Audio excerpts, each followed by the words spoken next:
প্রিয়জন, আসসালামু আলাইকুম। আমরা এখন অবস্থান করছি ভারতের উত্তরপ্রদেশের ভাইজান, আমার মামাতো ভাই। ভাইজান, কোথায় আমরা? আমরা কেশরপুর। এটা হচ্ছে আপনার উত্তরপ্রদেশের ব্যারেলি জেলা, হ্যাঁ, কেশরপুর গাঁও আর ভুতা থানা। ইনি আমার হচ্ছে খালাতো ভাই। খালাতো ভাই, এই জায়গার ঠিকানাটা একটু বলুন তো আপনার ভাষায়। मेरा नाम गुलाम रसूल है और ज़िला बरेली और गांव का नाम केसरपुर और थाना भुता और तहसील बरेली, डाकखाना केसरपुर। আপনারা দেখছেন, এটা হচ্ছে মুসলিম এলাকা। এখানে ফরজের জামাত শুরু হয়েছে বাংলাদেশ টাইম 7:52।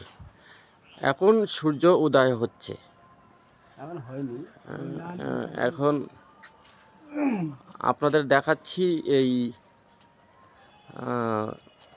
উত্তরপ্রদেশের এই এলাকার মুসলিম অধ্যুষিত একটি এলাকা। এখানে প্রত্যেকটা মুসলিমদের বাসায় ছাদের উপরে পতাকা আছেন। এখানকার মুসলিমরা অনেক ধর্মপ্রিয়।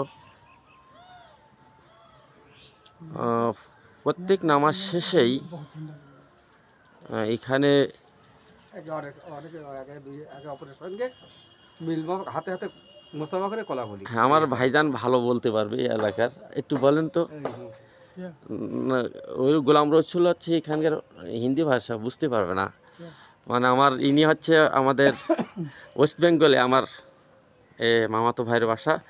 এখানকার মুসলিমদের সম্পর্কে উনি একটু বলবেন, আসলে এখানে কত মহব্বত একে অপরের সাথে। প্রত্যেক রক্তীয় নামাজের শেষে একে অপরের সাথে হাতে হাতে মোসাফা করে কোলাকুলি করে আর সালাম ক্যাম করে, সালাম করে। তারপর আরেকটা জিনিস দেখলাম যে নামাজ শেষেই সবাই এখানে কবর জিয়ারত করে।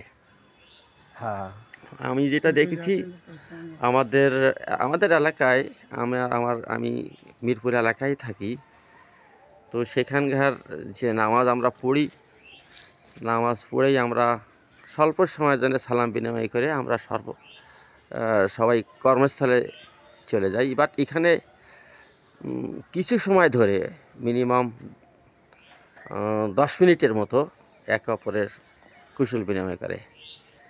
তো প্রিয় সুধী, আপনাদের দেখাচ্ছিলাম আমি বর্তমানে এই এলাকায় অবস্থান করছি।